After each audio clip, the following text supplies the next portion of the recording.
বিরিয়ানি ভালোবাসে না বোধহয় খুব কমই মানুষ আছে। আমার তো বিরিয়ানি বেশ লাগে। বাইরে থেকে কিনে আনা যায়, কিন্তু বাড়িতে বানানোর একটা আলাদাই স্বাদ। যদি সেটা হয় বন্ধুরা মিলে একসাথে খাওয়া দাওয়া, তাহলে তো জমেই যাবে। কিভাবে বিরিয়ানিটা বানিয়েছি চলুন দেখাই। বিরিয়ানির চালটাকে ভিজিয়ে রেখেছিলাম আধা ঘন্টার মতো।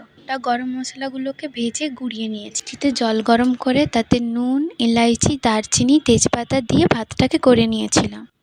মাংস মাখানোর সময় ব্যবহার করেছিলাম ভিনিগার, টক দই, নুন, হলুদ, লঙ্কা গুঁড়া, বিরিয়ানি মশলা, আদা বাটা, রসুন বাটা, কেওড়া জল, গোলাপ জল দিয়ে মাখিয়ে 30 মিনিটের জন্য রেখে দিয়েছিলাম। প্রেসার কুকারে সেদ্ধ করে ভেজে নিয়েছিলাম আর পেঁয়াজের বেরেস্তা তৈরি করে রেখেছিলাম। এবার একটা মিশ্রণ তৈরি করা যাক। লিকুইড দুধকে উষ্ণ গরম করে গোলাপ জল, কেওড়া জল, মিঠা আতর, একটু কালার মিক্স করে রেখে দিয়েছি।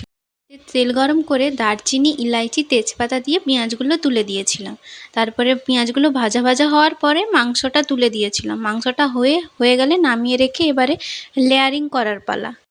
প্রথমে মাংসের গ্রেভিটা দেবেন, দেখবেন তলায় লেগে যাবে না তাহলে। তারপরে রাইস দেবেন, আলু দেবেন, মাংস দেবেন, বেরেস্তা, বিরিয়ানি মশলা, তারপরে যে দুধের মিশ্রণটা তৈরি করেছিলেন দুধের মিশ্রণটা দেবেন, ঘি দেবেন। এইভাবে একে একে লেয়ারিং তৈরি করে নিন। দমে বসানোর জন্য আমি তাওয়া গরম করে ডেকচিটা তাওয়ার উপরে বসিয়ে দিয়েছিলাম আর ওপর থেকে শিল চাপা দিয়েছিলাম। আর আপনারা কি করবেন, আপনারা একটু আটা বা ময়দা মেখে মুখটাকে বন্ধ করে দেবেন, ডেকচির মুখটাকে। 45 মিনিট দমে রাখবেন। 45 মিনিট পরে 10 মিনিট রেস্টে দেবেন। তারপরে বিরিয়ানি নামিয়ে নেবেন। দেখবেন খুব টেস্ট খেতে লাগবে। কাদের কাদের বিরিয়ানি খেতে ভালো লাগে লাইক দিয়ে যাবেন আর কমেন্টে লিখে যাবেন কতটা বিরিয়ানি খেতে ভালো লাগে। আর আমার ভিডিওটা ভালো লাগলে লাইক করেন আর কমেন্ট করেন।